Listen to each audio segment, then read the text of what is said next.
الحمدللہ رب العالمین والصلاة والسلام علی سید الانبیاء والمرسلین اما بعد فاعوذ باللہ من الشیطان الرجیم بسم اللہ الرحمن الرحیم۔ پڑھیے الصلاة والسلام علیک یا سیدی یا رسول اللہ وعلی آلک واصحابک یا حبیب اللہ۔ الصلاة والسلام علیک یا سیدی یا نبی اللہ وعلی آلک واصحابک یا نور اللہ۔ جی، دلالت لفظیہ اور دلالت غیر لفظیہ کی بات ہو رہی تھی۔ ہم نے پڑھا تھا کہ دلالت لفظیہ کی بھی 3 قسمیں ہیں اور غیر لفظیہ کی بھی 3 قسمیں ہیں۔ دلالت لفظیہ اور غیر لفظیہ، یہاں پہلے لفظیہ لگائیں گے، پھر وضعیہ، پھر لفظیہ لگائیں گے، پھر طبعیہ، اور پھر لفظیہ لگائیں گے، پھر عقلیہ۔ 3 قسمیں بن گئی۔ پھر غیر لفظیہ، وضعیہ، غیر لفظیہ، طبیعیہ اور غیر لفظیہ عقلیہ۔ ہم نے ان کی وجہ حصر بھی پڑھ لی تھی، اب دوبارہ تھوڑی سی سن کے پھر ان کی مثالیں کی طرف جاتے ہیں۔ دلالت لفظیہ یا غیر لفظیہ 2 حال سے خالی نہیں ہوں گی۔ اس میں وضع کا دخل ہوگا یا نہیں، یعنی بصورت اگر تو وضع کا دخل ہے تو پھر وضعیہ ہے، اگر وضع کا دخل نہیں تو پھر کہتے ہیں پھر اس کی وہ تو وضع ہوگی۔ اگر کہتے ہیں جی اس کے بعد پھر دوسری صورت کیا ہے کہ دیکھیں گے اس میں کوئی طبیعت کے تقاضے کا بھی دخل ہے یا نہیں ہے، اگر ہے تو طبیعیہ اور اگر نہیں ہے تو پھر عقلیہ ہوگی۔ اس طرح کہتے ہیں پھر دلالت کی کل 6 قسمیں ہوگی۔ اب ان کی تعریفیں سنیں، مزید آپ کو یہ سبق صحیح سمجھ آ جائے گا۔ دلالت لفظیہ وضعیہ کیا ہے؟ وہ دلالت لفظیہ جس میں وضع کا دخل ہو، جیسے لفظ زید کی دلالت ذات زید پر۔ یہ لفظ کہہ کر ہم نے بات کر کے، لفظ بول کر ہم نے زید مراد لے لیا، وہ تو سمجھ آ گئی۔ دوسرا ہے جی دلالت لفظیہ طبعیہ، یعنی طبیعت کے تقاضا جس میں ہو، طبیعت یعنی وہ بولے نہ، بولے کچھ اس طرح اس کے لفظ نکلیں کہ اس کی طبیعت کا ہمیں اندازہ ہو جائے۔ وہ دلالت لفظیہ جس میں طبیعت کے تقاضے کا دخل ہو، جیسے لفظ اح کی دلالت سینے کے در، یعنی کسی کو تکلیف ہو ہائے ہائے کر رہا ہو تو ہم اس کی ہائے ہائے سے سے یہ دلیل لے لیں گے کہ یہ تکلیف میں ہے۔ یہ ہے اس کے کچھ نہ کچھ بولنے سے، گو کہ اس کے لفظ پورے نہیں ہیں لیکن اس کی کوئی نہ کوئی الفاظ، کوئی نہ کوئی منہ سے کوئی ایک آدھ لفظ نکلا ہے وہ، لیکن اس کی طبیعت کے تقاضے کے مطابق، یعنی درد ہے، اس کو تکلیف ہے، ہائے ہائے ہو ہائے ہائے تو اس کا ہم دلیل یہ لیں گے۔ حالانکہ یہ دلالت لفظیہ جس میں طبیعت کے تقاضے کا دخل ہو، تو جیسے لفظ یہ دلالت سینے کے درد پر دلالت دے رہا ہے۔ کچھ بندہ سینے کو ہاتھ لگا کر کرتا ہے، ہائے ہائے کرتا ہے، تو یہ دلیل ہے اس بات پر، ہمیں فوراً سمجھ آ جاتی ہے کہ اس کے سینے میں درد ہے، یہ اس کے سر میں درد ہے، یہ کسی اور جگہ۔ تو یہ ہے دلالت لفظیہ، طبیعت کا تقاضا اس میں شامل ہے، یعنی طبعی طور پر طبیعت اس کی بتا رہی ہے۔ پھر تیسرا جی دلالت لفظیہ عقلیہ، یعنی عقل کے ذریعے ہم کوئی دلیل، وہ دلالت لفظیہ جس میں وضع اور طبیعت کے تقاضے کا دخل نہ ہو، یعنی وضع بھی نہ ہو اور طبیعت کے، یعنی ایک تو وضع یعنی کیا ہی اس کے لیے وضع کیا ہے،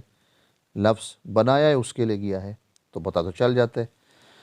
دوسرے طبیعہ، وہ دلالت جس میں طبیعت کے تقاضے ہو۔ تیسرا جی لفظیہ عقلیہ، وہ دلالت لفظیہ جس میں وضع اور طبیعت کے تقاضے کا دخل نہ ہو، انسان کو عقل کے ذریعے، اپنی عقل کے ذریعے اس کو پتہ، جیسے دیوار کے پیچھے سے سنائی دینے والے لفظ، دہس کی دلالت بولنے والے کے وجود، یعنی پیچھے سے کوئی ہوں بوں بوں کسی کے بولنے کی آوازیں آ رہی، کوئی ایسا محسوس ہوتا ہے کہ کچھ ہو رہا ہے۔ مثال آپ کے گھر کے دوسری طرف سے ہتھوڑی کے ذریعے کوئی بندہ کام کر رہا ہے تو اس کی ٹھک ٹھک، اس کا کام کرنے کا انداز آپ کی عقل فوراً پہچان جائے گی کہ یہ کچھ کام کر رہا ہے، یہ کر رہا ہے، یہ وہ کر رہا ہے۔ تو دلالت لفظیہ عقلیہ وہ دلالت لفظیہ ہے جس میں وضع اور طبیعت کے تقاضے کا دخل نہیں، لیکن یہ ہے کہ کوئی آواز آپ کو سمجھ نہیں آ رہی، گن کی آوازیں آ رہی ہیں، یوں لگتا ہے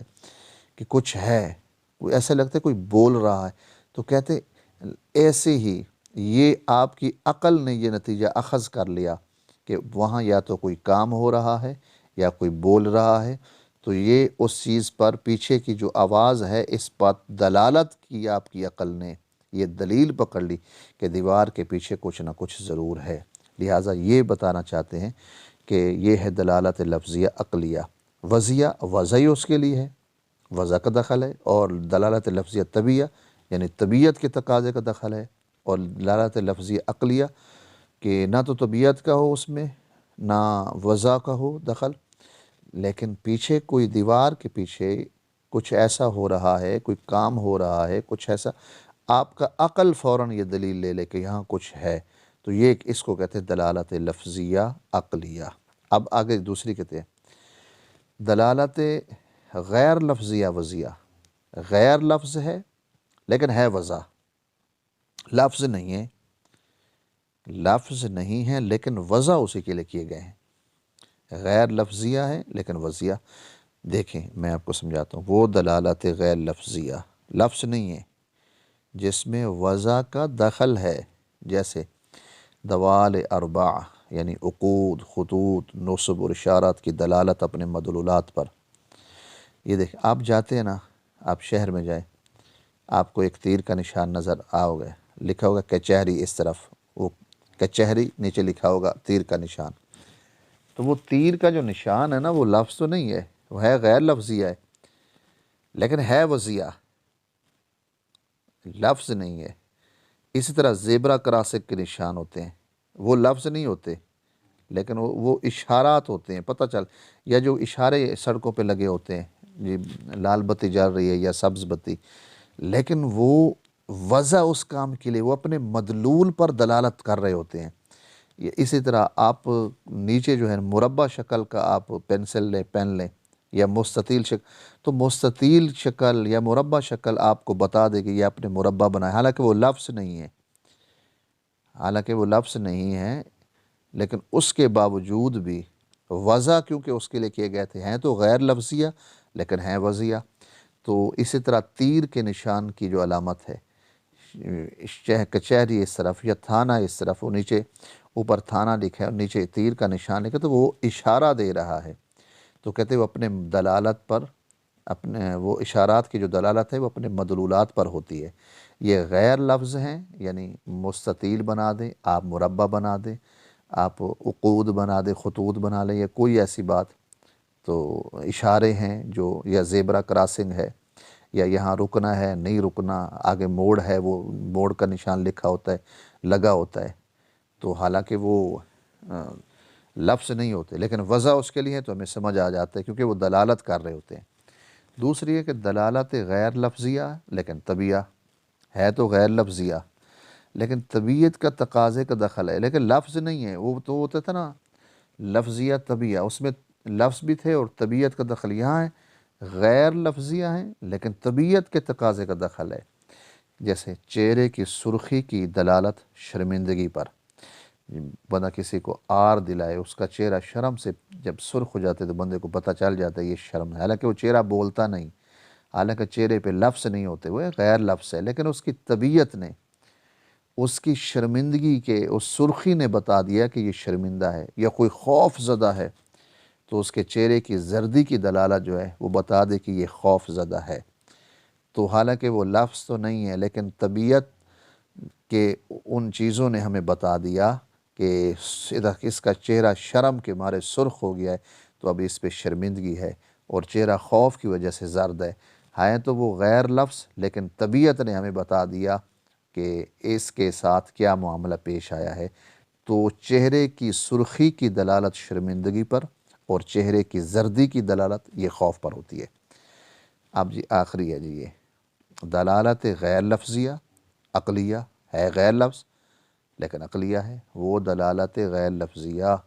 جس میں وضع اور طبیعت کے تقاضے کا دخل نہ ہو، جیسے دھوئیں کی دلالت آگ پر، دھوئیں کی دلالت آگ پر، یہ غیر لفظ ہے، دھواں لکھا تو نہیں ہوتا، یہ جی دھواں ہے اور دھواں ہمیں لفظ لکھے نظر نہیں آتے، بھی نیچے آگ بھی جل رہی ہے، لیکن کہتے ہیں کہ وہ دلالت غیر لفظیہ جس میں وضع اور طبیعت کے تقاضے کا دخل تو نہیں ہے، عقل کے تقاضے کا دخل ضرور ہے۔ جیسے دھوئیں کی دلالت آگ پر، آپ دھواں دیکھیں گے آپ کی عقل فوراً بتا دے گی کہ آگ ہے۔ تو آج ہم نے الحمدللہ یہ دلالت لفظیہ اور غیر لفظیہ، ان کی تین جو قسمیں تھی، ہم نے ان کا سبق پڑھا۔ امید ہے آپ کو اچھی طرح سمجھ آ گیا ہوگا۔ آپ کمنٹ کر کے بھی بتا سکتے ہیں۔ 10 منٹ ہمارے جو تھے وہ پورے ہو گئے، اب کوشش کریں گے 10 منٹوں میں اپنا سبق، تاکہ آپ کو آسانی بھی رہے، اور میرے لیے بھی دعا کریں، ہم آپ کے لیے دعا کرتے ہیں۔ پھر انشاءاللہ اگلا سبق دلالت کی کل 6 قسمیں ہیں، لیکن علوم میں بحث فقط دلالت لفظیہ وضعیہ کی ہوتی ہے، اس کی کیا وجہ، تو یہ انشاءاللہ تعالیٰ پھر آپ کو سمجھائیں گے۔ ابھی آپ کا یہی سبق ہے دلالت لفظیہ اور دلالت غیر لفظیہ کی جو 6 قسمیں ہیں، اور یہ بمائے امثال بھی آپ کو سمجھا دی۔ انشاءاللہ اللہ خیر فرمائے گا۔ آمین وآخر دعوانا الحمدللہ رب العالمین۔